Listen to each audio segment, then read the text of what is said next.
Hey guys, welcome back. Patrick here. In this video, I want us to discuss a play that I talked about on the Patreon 10 days ago. It has been very successful so far.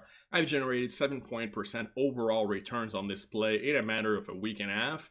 And now I'm going to tell you exactly what the play is. It is a little bit too late to do it for October, right? The premium has already shrunk a lot, but you can still sell these options for November and generate a very strong result. Not as good as if you were on the Patreon and you did it last week, but still excellent. So I figured I would put it on YouTube so everyone can actually enjoy it. Now remember, I am not your financial advisor. This is for entertainment purposes only. You can do your research and you are going to do your own decisions. Like, you're not going to blame me, right? I am just giving you ideas, and then it's up to you if you want to follow them or not. But so far, it's been very successful. All right, so let me show you. This is the price of Bitcoin. You guys know that Bitcoin has a lot of momentum right now, and the reason for that, there's two main ones. Right here, you can see the inflection point, right? There had been a lot of FUD for Bitcoin. It had kind of stabilized around August, right? But it wasn't really moving a lot, and then it started to go down again. So we got a double bottom, and then all of a sudden it started to spike. Now, why did Bitcoin spike, and now it's heading towards its 52 weeks high? Well, the big reason is that the Fed and Jerome Powell said that they had no intention of banning crypto. This is a huge deal because this was one of the big looming threat to crypto, Bitcoin, Ethereum, Cardano, all of those. If the Fed, let's say, said, hey, we only want to have the Fed coin, everything else, just like in China, we're going to be cracking down on it and it's going to be banned. Well, this was always almost an existential threat for Bitcoin, and now that this threat has been lifted, that gives a lot of investors confidence into buying Bitcoin. You can clearly see here, look at how this article was on September 30th, and you can see right here, September 30th is when it started to actually spike once again. So this was one of the big catalysts that sparked this new rally in crypto. And then you have the other one, which is a little more unclear yet how it's going to play out. There are a lot of companies trying to do crypto ETFs that would hold Bitcoin. Some of them will probably hold Ethereum also. But this is still up in the air as far as how it's going to play out, because they want to have ETFs that are going to be holding the crypto. And if they can manage to have that accepted, then of course they would have to buy a lot of crypto and it would make the prices go up. That is what we've been pricing in for a long time, right? They've been talking about this for a long time. But the thing is that the SEC and Gensler, which is the chair of the SEC, they're not really excited about that. They said that it would be a lot better if, and I disagree with that stance, right? But that's what they're doing. They said that they would be more open to accepting ETFs that are based on futures. So a little bit like USO for oil, right? So the oil futures. Now, crypto futures, if they're not actually buying the crypto, it wouldn't have as big an effect on the price. And I don't know if that was their intended purpose.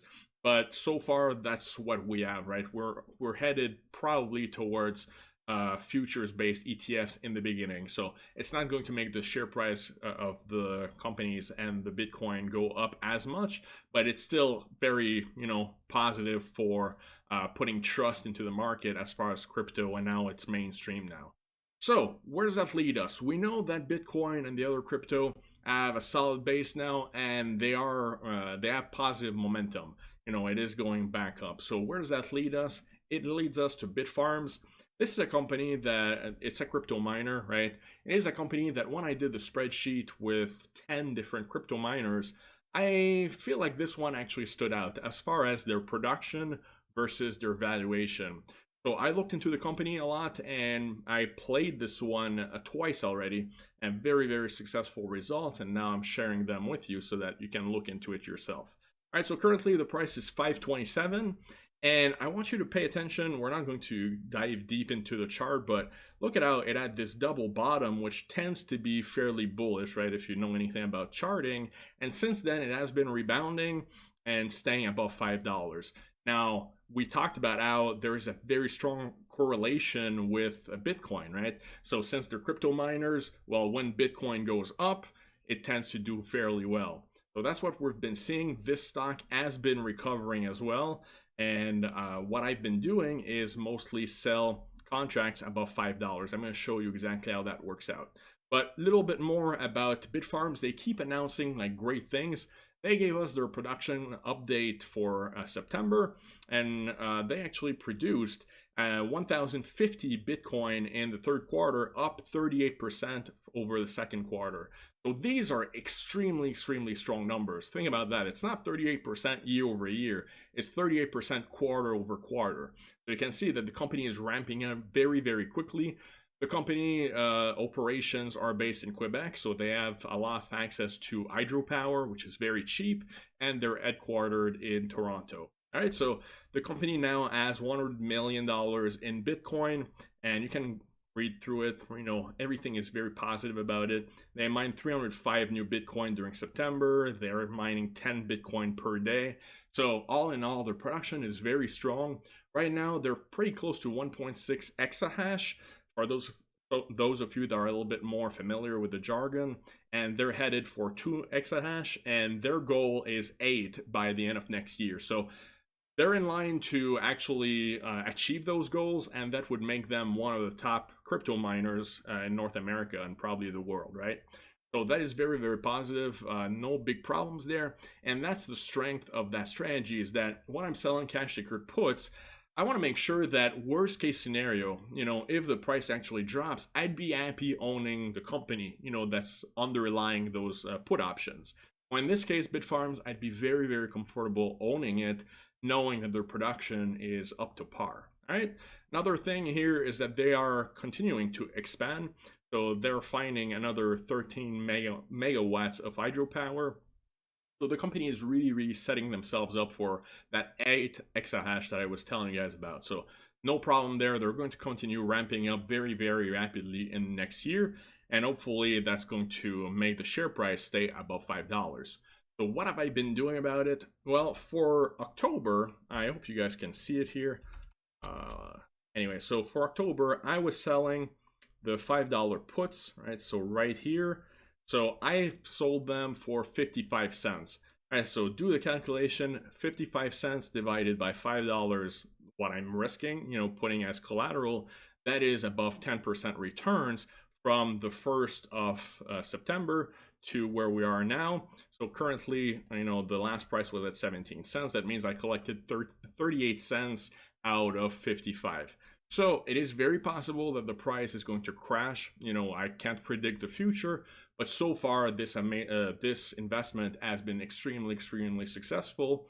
And now what I want to do is bring you to the November 19th option chain.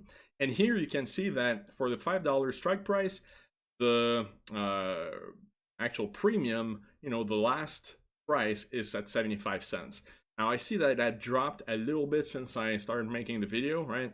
But 75 cents, if you go and calculate, let's actually change it to 71 cents, which is currently what it would go for. That would be a 14.2% return in the next month, right? Between now and November 19th, if I was to hold this until expiration. So I personally already have these. I sold them for over $1, right? So my potential returns is above 20%.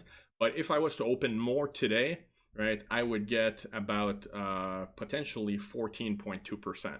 Now, when you're aiming this high, right, you have a lot of margin of error. You don't need to hold it the entire time. Even if the share price drops somewhat, I'm still going to be successful, because the way to calculate the break even for an option like this is you're going to be doing the strike price, $5, minus the premium that you collected. So in this case, let's say that I, you know, just do an order and sell them at 71 cents. That would mean that my break even price right now would be $4.29.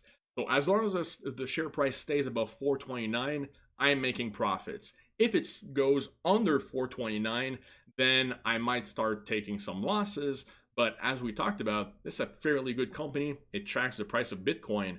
So unless Bitcoin actually crashes in the next month, then, you know, it's very likely that it's actually going to stay at least close to 5, right? We saw that there was that double dip, right? It went to the low 4s, but it didn't even go to $4 or anything like that. So that is the play. I've been working on this, right? I personally have these right now.